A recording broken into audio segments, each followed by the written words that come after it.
기후학교. 오늘은 소비자 분쟁 조정 전문가분을 모셨습니다. 한국소비자원 소비자분쟁조정위원회 변웅재 위원장님 나오셨습니다. 안녕하세요. 네, 안녕하세요. 그 위원장님 이런 것부터 여쭤봐서 죄송한데 저희가 진짜 몰라서 그러는데요. 소비자 분쟁 조정위원회는 어떤 기구일까요? 네, 소비자 분쟁 조정위원회는 소비자 기본법에 의해서 설립돼 있고요. 현재는 이제 소비자원에 한국 소비자원에 설치돼 있습니다. 네. 이름 그대로 소비자와 사업자 간의 다양한 분쟁들을 처리하고 있습니다. 그래서 일상적으로 뭐 전자상거래라든가 그다음에 또 헬스장 관련된 분쟁이라든가 뭐 그런 것뿐만 아니라 또 의료, 건축, 뭐 다양한 그런 금융 다 하고 있고요. 네. 그리고 또 저희가 이제 우리나라에서 제일 큰 소비자 관련 분쟁 조정 기구입니다. 그래서 저희가 연간 한 5천 건 정도 처리하고 있고 상임위원 5명에 비상임 조정위원 한 140명 이렇게 저희가 하고 있습니다. 연간 5천 건을 처리하는데 5명, 140명 하면은 145명 정도 일하시는 건데 업무가 굉장히 많으시겠어요? 네, 그래서 저희가 월요일부터 금요일까지 네. 월화수목금 이렇게 계속 운영을 하고 있습니다. 아, 여기서 제가 만약에 소비자분쟁조정위원회에 뭔가 조정을 신청한다 하면 개인 자격으로 그냥 신청할 수 있는 건가요? 그런 네네. 거죠. 절차는 어떻게 되냐면 먼저 한국소비자원에 피해 구제 신청이라는 걸 하셔야 되고요. 네. 그러면은 이제 피해 구제에서 해결이 되면 다행이고 만약에 안 되면은 그게 이제 저희 위원회로 의뢰가 되게 됩니다. 그래서 그런 절차로 진행이 됩니다. 아, 이거는 소비자 분쟁이라고 하니까 뭔가 물건을 산 사람이 판 사람한테만 분쟁 조정을 신청하는 것 같은데 혹시 이게 뭐 기업 간에도 갑을 관계에서 생기는 일도 신청을 할 수 있나요? 네, 저희는 기업 간의 분쟁은 조정하지 않고요. 네. 소비자와 사업자를 합니다. 아하. 그래서 예를 들면은 최근에 이제 중고거래 판매 있잖아요. 그 맞아요. 경우에는 소비자 어떻게 보면 이제 소비자와 소비자 간의 분쟁이기 그렇죠. 때문에 그거는 저희가 조정은 하지 않습니다. 아, 그럼 딱 명쾌하게 소비자하고 사업자 간의 분쟁만 조정하는 곳이다. 네, 그렇습니다. 그렇군요. 그럼 여기서 뭔가 조정이 되면은 법적 효력이 있는 건가요? 네, 저희가 이제 조정 결정을 하고 그게 양 당사자한테 송부됐는데 그거에 대해서 양 당사자가 수락을 다 하면은 네. 이게 이제 재판상 화해 효력 이게 뭐냐면 확정된 판결과 동일한 효력이 생깁니다. 그래서 법적으로 강제 집행이 가능한 그런 효력이 생깁니다. 네, 굳이 법원까지 가지 않고. 네, 그렇습니다. 그렇군요. 여기 위원장님이라고 하셨는데요. 위원장님이 3년 임기라고 하는데 그러면 원래 하시던 일 혹시 임기가 몇 년 남으셨는지. 네, 임기는 한 6개월 정도 남은. 임기를 마치면 또 어떤 일을 하실 건지. 네, 이건 아직 안 정해졌고요. 아하, 네. 서울대 법대, 스탠퍼드대 법대를 거쳐서 김앤장, 태평양을 거친 중국 협상 전략 전문가 이렇게 써주셨어요 대본에. 아니 이런 분이 왜 소비자 분쟁 조정 일을 하시는 거지? 물론 법률 전문가들이 소비자 분쟁 조정 일을 하겠지만 이런 일을 맡으신 어떤 계기나 이유가 있었을까요? 예, 제가 사실은 그런 우리나라 이제 대형 로펌이라고 하죠. 거기서 한 23년 정도 근무하면서 네. 또 그 와중에도 이제 제가 일종의 이제 봉사 활동으로 그 소비자 관련 여러 가지 활동을 했는데 특히 그 소비자 단체 협의회 우리나라에서 제일 큰 그 소비자 관련 그 단체 모임이 있습니다. 네, 소비자 단체 협의회, 네, 한국 소비자 단체 협의회. 거기에 그 자율분쟁 조정위원회라는 게 있는데요.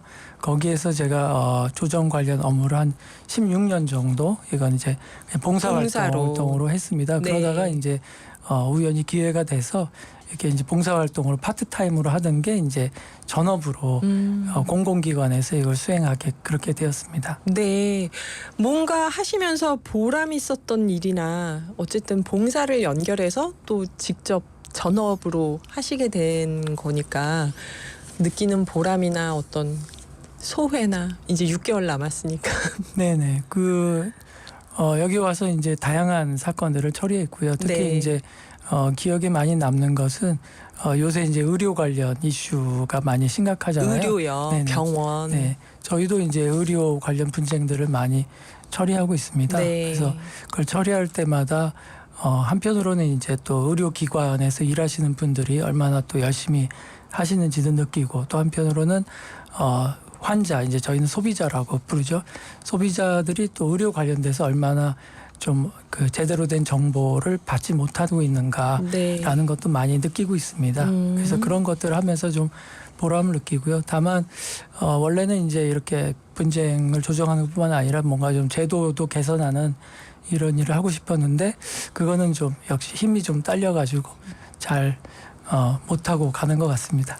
뭔가 다음 일에서 연결돼서 또 하실 수 있었으면 좋겠네요. 제도 개선 많이 해보셨으니까 뭘 개선해야 될지도 잘 알고 계실 거 아니에요, 지금. 예, 여러 가지 생각하고 있는데 네. 하나하나 이제 실천해 나갈까 생각합니다. 네. 그린워싱, 이 가짜 친환경이 진짜 친환경 제품을 교란시키고 있다. 이런 지적에 대해서는 어떻게 보시나요? 예, 그린워싱의 이제 가장 큰 문제점이라고 생각합니다. 사실 기업들이 친환경 제품을 만들기 위해서 이제 많은 노력과 투자를 하는데 네. 이런 이제 그 가짜 친환경 그린 이른바 이제 그린워싱이라는 것 때문에 사실 이제 소비자들의 선택을 못 받게 되면은 안 믿게 되는 예, 거죠. 기업들 입장에서는 이제 이런 친환경에 대해서 투자할 인센티브가 사실은 많이 없어지죠. 그래서 그런 측면에서 우리나라도 그렇습니다. 많은 나라들이 이제 그린워싱에 대해서 엄격하게 규제를 시작하고 있습니다. 네. 그러니까 여러분 친환경 세탁 이렇게 생각하시면 어떨까요? 그린워싱은 좋은 뜻이 아닙니다. 그런데 그런 가짜 친환경과 제대로 된 친환경을 우리가 구별할 수 있게 엄격한 규제가 필요하다 그러셨는데요. 유럽에서는 이게 좀 많이 강화돼 있잖아요. 그래서 뭐 에코나 친환경, 생분해성 이런 용어를 쓸 때 근거가 충분해야 쓸 수 있다 그러는데 그러면 우리나라는 근거가 없어도 쓸 수 있나 하는 생각도 들고 유럽의 사례는 어떨까요? 해외 규제 트렌드는? 네, EU가 이제 이 방면에서 상당히 앞서 나가 있는 그런 상황인데요. EU의 경우에는 금년 3월 12일에 유럽의회 본회의에서 그린 클레임 지침이라는 걸 채택을 했습니다. 네. 어떤 이제 원칙적인 것을 규정한 건데요. 기업이 친환경 주장, 그러니까 이제 우리가 친환경이다 이런 주장을 하려면은 환경 성과에 기반해야 된다. 그다음에 오해 소지를 제거해야 된다. 소비자한테 신뢰할 수 있는 정보를 제공해야 된다. 이런 것들을 이제 규정하고 있고요. 네. 그리고 이제 EU 이사회에서 녹색 전환을 위하여 소비자에게 권한을 부여하는 지침 이런 것을 또 채택했습니다. 여기에서 이제 구체적인 그런 것들이 나오는데요. 불공정 상관행 지침이라는 게 이제 개정이 되면서 그 가령 환경 친화적이다. 그다음에 천연 또는 생분해성, 네. 기후 중립성, 생태 이게 이제 에코죠.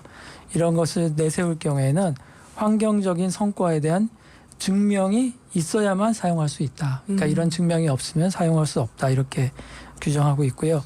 그리고 기업이 이제 친환경 경영, 그러니까 친환경 경영을 하고 있는데 그걸 갖고 이 제품이 친환경이다. 이제 이렇게 하는 것도 이제 못하게끔. 그럴 그러니까 수 있죠. 경영과 제품을 이제 구별을 하는 거죠. 그래서 만약에 제품이 친환경이다 이렇게 주장하려면은 그 제품의 지속 가능성에 대해서 구체적인 정보를 소비자한테 전달해야 된다 이렇게 이제 규정하고 있고요. 네. 그리고 이제 미국의 경우에도 사실은 예전부터 이제 그린 가이드라는 게 있었습니다. 그게 미국의 연방거래위원회에서 기업이 소비자를 오도하는 환경적 주장을 하지 못하도록 그런 게 돼 있는데 이게 이제 계속적으로 엄격하게 개정이 되고 있는 그런 상황입니다. 네.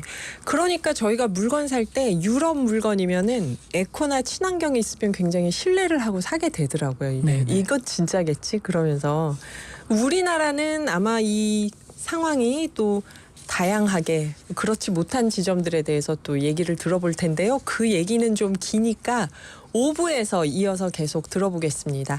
가짜 친환경 그린워싱의 현황에 대해서 변웅재 소비자 분쟁 조정위원장님과 함께 이야기 나누고 있습니다. 그 위원장님 아까 저희가 그 얘기했잖아요. 그린워싱 하니까 왠지 막 좋은 뜻 같다고.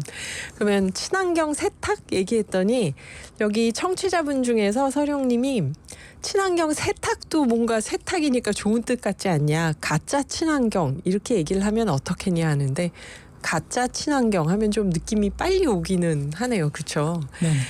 저희 그 아까 유럽에서는 에코, 친환경, 생분해성 이런 용어를 쓸 때 근거가 충분해야 된다. 또 기업이 친환경 경영을 하는 걸 근거로 제품이 친환경이라고 얘기할 수는 없다. 그건 또 다른 근거를 대야 된다. 여러 얘기를 해주셨는데요.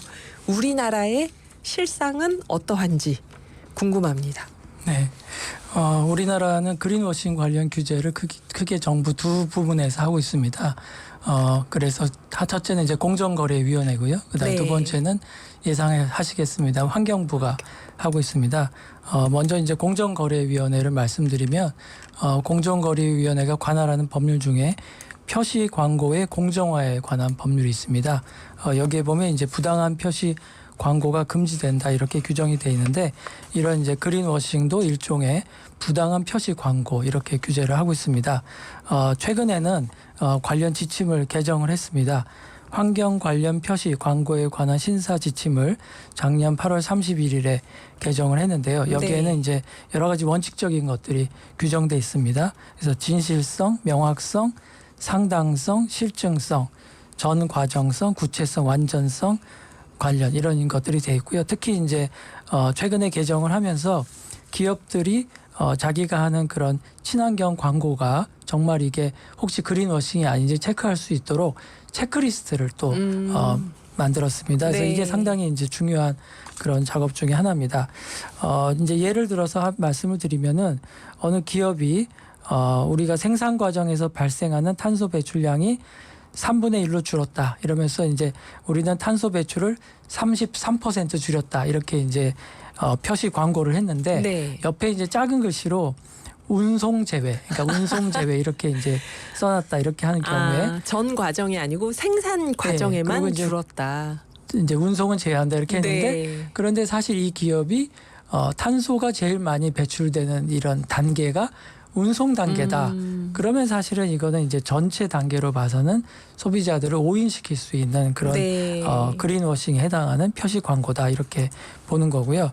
그다음에 또 이제 기업이 일종의 자기네 브랜드 광고를 하잖아요. 그러면서 우리는 환경을 생각하는 기업이다 이렇게 이제 광고를 했는데 사실 이제 보면은 사업상 또는 사업 외에 환경 관련 무슨 단체를 지원하거나 기타 환경 보전 활동을 실제로 한 게 없으면서도 이제 그렇게 주장을 하는 경우 또는 이제 이런 환경 관련 활동을 하지만 네. 이 기업이 사업이나 또는 사업 외에 환경과 관련된 유해한 그런 행동을 했다. 그렇게 되면 사실은 설령 이제 뭐 환경 단체를 돕거나 또는 환경을 지원하더라도 이 기업이 하는 행위 자체가 나쁜 거기 때문에 이런 경우에 우리가 환경을 생각하는 기업이다 이렇게 얘기하면 일종의 이제 그린워싱에 해당해서 표시 광고 위반이다 이렇게 보고 있습니다. 저희가 보통 생각할 때 그거를 제일 많이 생각하는 것 같아요. 무슨 환경 행사에 뭐 후원을 하고 이런 걸 하는데 그 회사에서 만들어진 제품들은 유해한 게 많을 때 네. 이게 맞나 하는 생각을 할 때가 있는데 이 경우겠네요. 네. 그래서 네. 이런 게 이제 처음으로 그 이 세부적인 규칙에 이제 적용이 되게 되고요. 되었습니다. 네. 그리고 이제 환경부 같은 경우에도 별도의 이제 환경기술 및 환경산업 지원법이라는 게 있는데요. 이 법에도 또 부당한 표시 광고 행위 규제 금지라는 게 또 들어가 있습니다. 네. 그래서 여기에 따라서 환경성 표시 광고 관리제도에 대한 고시가 있고요. 그리고 이제 작년 10월에는 환경부와 한국환경산업기술원이 친환경 경영활동 표시 광고 가이드라인 이건 상당히 이제 구체적이고 자세한 가이드라인인데요. 여기에서 이제 마찬가지 아까 공정거래와 마찬가지로 네. 진실성, 표현의 명확성, 대상의 구체성, 그다음 환경성 개선의 상당성, 또 환경성 개선의 자발성. 자발성이라는 게 뭐냐면 그 법으로 어차피 하게 돼 있는데 네. 마치 자기가 자발적으로 하는 것처럼 이제 그렇게 하지 말라는 겁니다. 예. 정보의 완전성, 제품과의 관련성, 실증 가능성 이런 것들을 이제 원칙으로 또 규정을 하고 또 관련된 세부적인 예들을 또 들고 있습니다. 네. 말씀을 듣고 보니까 그냥 좀 과장해서 광고하는 것뿐만이 아니라 어디서 탄소 절감을 했는지도 구체적으로 써야 되고 정말 그게 제대로 크게 했는지도 정확하게 써야 되는 거고 조그만 거 갖고 키우면 안 되는 거고 또 뭐 환경 활동을 하는 데를 지원했거나 뭔가 좀 경영상의 좀 브랜드 이미지를 위해서 했던 행동들을 가지고 기업에서 생산하는 게 친환경적인 것처럼 바꿔도 안 되는 거고, 특히 허위 광고에 대해서는 굉장히 엄격한 체크리스트가 생긴 거네요, 이게. 네네. 공정거래위원회하고 환경부에서 규제를 한다고요. 그러면 이 굉장히 그린워싱이 한두 가지가 아니라 다양한 유형인 것 같은데요. 네, 그린워싱은 이제 단순하게 환경 관련 인증이나 마크를 이제 부당하게 부정 사용하는 그런 것부터 시작해서 네. 이 전체적인 사업의 단계들, 그러니까 첫 번째로는 이제 재료나 원료와 관련된 잘못된 정보를 제공하는 거, 그다음에 이제 생산 단계에 관한 잘못된 정보, 그다음에 이제 생산이 되고 난 후에 운송되고 판매와 관련된 잘못된 정보 제공, 그다음에 이제 이 제품이 폐기되거나 재활용되는 것과 관련된 잘못된 정보, 이렇게 이제 각 사업의 단계별로 잘못된 정보를 제공하는 그런 유형이 있고요. 그리고 앞에서 말씀드린 대로 기업의 전체적인 환경 관련 활동에 대해서 잘못된 정보를 주거나 또는 잘못된 이미지를 주는 것까지 포함해서 상당히 다양한 사례들이 발생하고 있습니다. 네. 그럼 이 말씀드리면서 이게 탄소 배출을 많이 하는 제조업이나 화학 제품만 생각했는데 문득 이 먹거리도 다 포함이 되는 거겠죠. 식품에 네네, 당연히 있어서도. 포함됩니다. 네, 그렇습니다, 여러분. 그래서 이게 이제 소비자 분쟁 조정위원회 이런 그린워싱 사례 중에서 접수된 사례가 있을까요? 예, 사실 그 그린워싱 관련돼서 접수된 사례가 많지는 않습니다. 이제 왜 그런가 생각을 해보면은 네. 앞에서 말씀해 주셨듯이 소비자분들이 이게 이제 그린워싱인지 아닌지 사실은 잘 못 믿는 그런 이제 경우들이 있고요. 그러다 보니까 소비자분들이 내가 속았다, 그래서 내가 어떤 피해를, 금전적 피해를 입었다, 이런 생각을 하는 게 좀 어려운 것 같은 생각이 좀 들어요. 네, 그래서 네. 사례가 좀 적다는 생각이 드는데, 그렇지만은 좀 대표적인 사례 두 가지를 소개를 해드리고자 합니다. 네. 첫 번째는 소비자가 가정용 온풍기를 구매를 했습니다. 근데 온풍기요? 네, 근데 구매를 하면서 이게 초절전 난방, 초절전이다. 그리고 난방비가 하루에 5시간 한 달 사용할 경우에 월 15,000원이다. 이렇게 이제 광고를 했습니다. 그래서 소비자가 그걸 믿고 구매를 하셨는데, 이제 실제 사용을 해보니까 전기료가 생각보다 훨씬 많이 나온 거죠. 그래서 이제 이거에 대해서 피해를 봤다, 금전적 피해를 봤다, 이렇게 주장을 하신 건데, 저희 위원회가 이제 조사를 해보니까 이 월 15,000원의 전기료가 생기려면은 일정한 특별한 조건이 있어야 됩니다. 아시지만 이제 전기료가 발생하는 여러 가지 그 조건들이 있잖아요. 네. 그런 경우에는 이제 15,000원이 있는데, 일반적인 경우에 저희가 계산해 봤더니 월 29,850원 정도가 발생을 합니다. 그래서 이거는 이런 표시 광고가 적절하지 않다. 그러니까는 특정한 경우에만 발생할 수 있는 거를 마치 일반적인 것처럼 이렇게 이제 소비자를 오인시켰다, 이렇게 이제 본 거고요. 그다음에 두 번째 사례는, 이 기업은 어느 커피 전문점인데 네. 상당히 유명한 회사고 평소에 이제 친환경 경영을 계속 모토로 하고 있습니다. 오늘도 제가 한번 가서 봤더니 역시 이제 친환경을 아주 캠페인을 아주 크게 붙여놨더라고요. 직접 근데 가서 한번 보셨어요? 네, 요새는 또 어떤가 봤는데 역시 이제 친환경을 계속 강조하고 있는데, 네. 근데 이제 여기서 일정한 미션을 달성할 경우에 이제 사은품을 제공하는 그런 행사를 했습니다. 그런데 그 사은품에서 유해 물질이 검출이 됐습니다. 그래서 사회적으로 큰 문제가 되는데, 네. 소비자가 이제 여기에 대해서 이게 내가 손해를 입었다, 이렇게 이제 문제 제기를 한 겁니다. 그래서 이게 이제 왜 그린워싱 사례가 되느냐 생각하면, 사실 평소에 이제 이 기업이 친환경 경영을 강조했기 때문에 소비자 입장에서는 이 회사가 주는 사은품은 믿을 수 있다라고 그렇죠. 이제 생각을 했는데, 이런 유해 물질이 나온 걸 보고 사실은 충격이 큰 거죠. 네, 그러다 보니까 소비자분들이 신체적인 또 어려움까지도 호소를 하시고, 그리고 이제 치료비뿐만 아니라 정신적 위자료까지 네. 요구하는 이제 그런 사안이 되었습니다. 그런데 이거는 정말 저희가 신고를 안 해서 그렇지 일상에서 자주 접하는 사례일 것 같아요. 저희 집에 있는 기계 보면은 전부 하루 얼마, 몇 시간 사용할 때 얼마, 전기료 적게 들어간다고 다 스티커 붙어 있거든요. 근데 그 저희가 일일이 계산 안 해보지만 말씀하신 것처럼 일반적인 상황에서는 오히려 더 나올 수 있는 경우가 이 가정용 온풍기 말고 계산해 보면은 네네. 많을 것 같다는 생각이 들고요. 두 번째도 친환경 모토로 영업을 하면 사실 커피 전문점 기왕에 갈 거면 거기 가는 분들 많았을 거란 말이에요. 그게 무슨 큰 선택이 아니니까 기왕이면. 근데 사은품에서 유해 물질이 나오는 경우가 많을 텐데 대부분의 사은품은 저렴한 걸로 주니까. 근데 이것도 그냥 연결해서 이게 그린워싱이라는 생각을 우리가 미처 안 하고 지나가는데 이런 사례들로 보면은 일상에서 지금 가짜 친환경에 걸릴 수 있는 게 굉장히 많겠다는 생각이 들어요. 근데 이 결과는 어떻게 됐습니까, 그러면? 예. 그래서 저희가 이제 첫 번째 건의 경우에는 어떻게 결정했냐면 네. 그 구입한 전기 온풍기를 반환하고 대금을 전액 환급하는 그런 결정을 했고요. 근데 두 번째 건의 경우에는 이제 그 소비자분들이 실제로 그 병원에 가서 이제 진찰을 받은 그 유해 물질 때문에 진찰을 받은 그런 치료비, 그 다음에 일정한 금액의 정신적 위자료 또는 이제 위로금을 저희가 지급하는 결정을 했습니다. 그런데 두 가지 경우 다 다행히 사업자분들 또 소비자분들이 다 수용을 해 주셔서 조정이 성립되었습니다. 첫 번째 거는 그러면 앞으로는 스티커를 바꿔서 붙여놔야 되는 거 아닌가요? 네, 월 그래서 15,000원. 앞으로는 이제 이게 특정한 경우, 그러니까 이러이러한 걸 조건으로 해서만 이게 달성된다라는 걸 좀 명확히 하고 일반적인 경우를 사실 다시 계산을 해서 그걸 알려줘야 되지 않을까 이렇게 생각을 합니다. 네. 노래를 한 곡 듣고 점점 얘기가 흥미진진해지는데요. 이제 이정봉의 어떤가요 듣고 나서 또 이어가 보겠습니다. 네, 변웅재 소비자 분쟁 조정위원장님과 그린워싱에 대한 이야기 하고 있는데요. 가짜 친환경.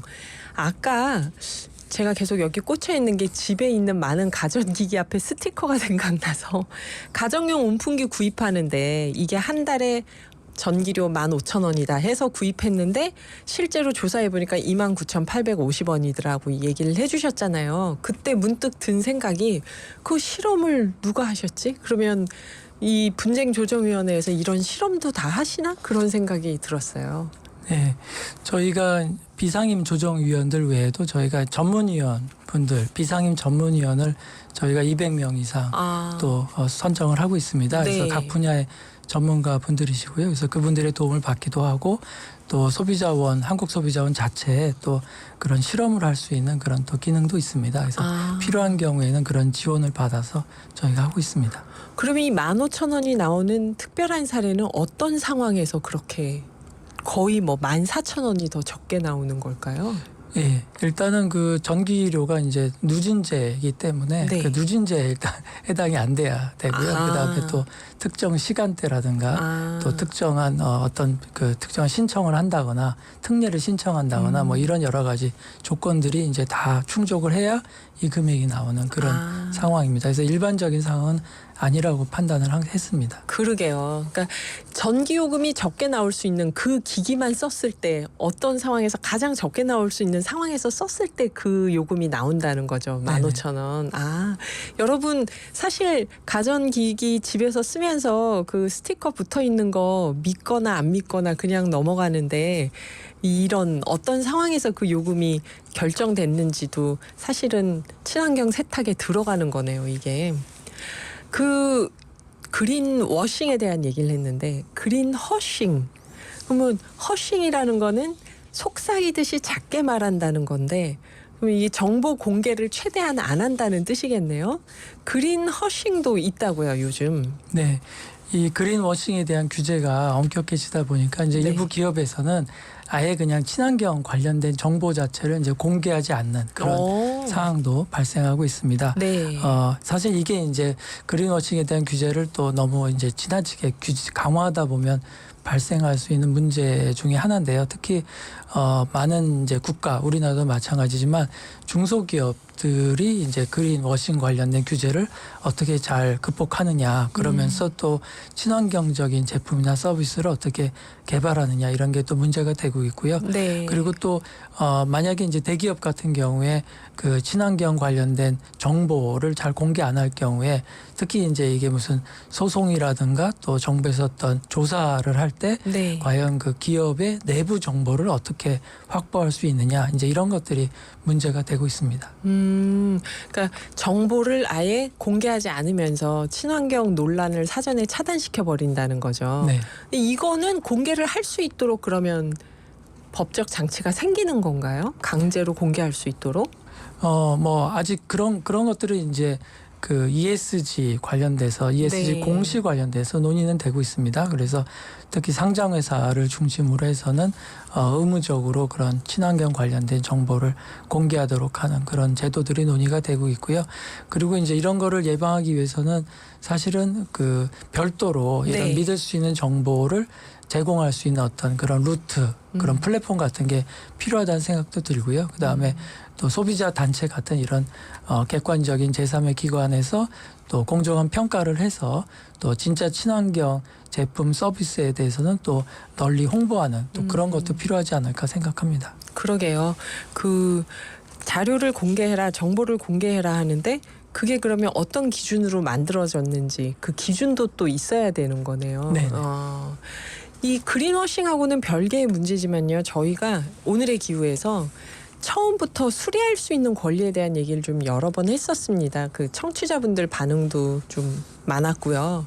이게 수리할 수가 없을 때 이것도 소비자 분쟁 조정위원회 얘기를 할 수 있는 건가요? 네, 저희한테 상당히 많이 들어오는 그런 사건 유형입니다. 네. 소비자분들 같은 경우에는 이제 잘 아시지만 품질 보증 기간이 있잖아요. 네. 그래서 그 기간뿐만 아니라 또 기간 이후에도 합리적인 가격으로 수리를 받을 수 있는 권리 이걸 많이 주장을 하고 계십니다. 그래서 EU 같은 경우에는 이미 이제 소비자 권한의 하나로서 수리할 권리라는 것을 이야기하고 있고요. 특히 프랑스의 경우에는 그 수리 가능성 지수 표시 제도를 운영하고 있습니다. 그래서 네. 어떤 제품마다 이게 수리 가능한 그 정도를 이제 표시를 해서 소비자들이 이거를 구매하면 어느 정도 수리가 가능하구나 이런 걸 이제 알 수 있도록 하는 걸 하고 있습니다. 그래서 저희 같은 경우에는 아직 그런 지표는 없지만 네. 저희가 조정을 할 때에는 그 품질 보증 기간 외에도 그 부품 보유 기간이라는 게 있습니다. 네, 네, 그러니까 네. 기업들이 그 수리하기 위한 부품을 의무적으로 보유해야 되는 기간이 이제 소비자 분쟁 해결 기준에 규정이 되어 있는데요. 저희는 이제 요 기간 내에서는 소비자의 수리를 받을 권리를 보장해야 된다. 근데 만약에 부품이 없어서 수리를 못한다. 그럴 경우에는 기업이 소비자한테 일정한 보상을 하도록 저희가 그렇게 조정을 하고 있습니다. 아 진짠가요? 네. 이 뜨거운 얘긴데 이거 저희 그냥 수리가 안 되나 보다 하고 다 포기하는데 여러분 이 보상을 받을 수 있다고 합니다. 분쟁조정위원회에서 이 연령별 소비자 분쟁 조정 사례집도 준비를 하셨다고요. 그래서 참 많은 일을 하셨구나 했는데 혹시 오늘 청취자분들께 또 많은 소비자분들께 하시고 싶은 말씀이 있다면 한 1분 정도 간략하게 해주신다면요. 네. 제가 이제 국립국어원의 표준 국어 대사전을 찾아봤습니다. 거기 보니까 소비라는 게 돈이나 물자, 시간, 노력 따위를 들이거나 써서 없앰 이렇게 써서 없앰 돼 있습니다. 그래서 이런 써서 없애는 소비가 과연 지속 가능할 수 있느냐? 그러니까 지속 가능한 소비가 되느냐라는 이제 의문을 가지게 됐습니다. 그래서 일부 책에서는 그 미국 사람들이 소비를 많이 하잖아요. 그렇게 네. 소비하면 지구가 7개가 필요하다. 뭐 이런 얘기를 하는데요. 네. 앞으로 이제 소비라는 것은 결국은 지속 가능한 소비가 되려면은 책임 있는 소비를 해야 된다. 그래서 우리 소비자분들, 청취자분들도 책임 있는 소비를 하도록 노력하셨으면 좋겠다. 이런 생각을 하고 있습니다. 네. 마치 그 많이 쓰고 빨리 쓰고 새롭게 많이 생산하는 게 큰 발전인 것처럼 생각했던 시대가 있었는데 오늘 위원장님께서 책임 있는 소비 말씀을 해주시니까 오늘의 기후와 함께 새로운 소비자 시대를 여는 구호가 아닐까 그런 생각이 드네요. 지금까지 변웅재 소비자 분쟁 조정 위원장님이셨습니다. 오늘 나와주셔서 감사합니다. 감사합니다. 네.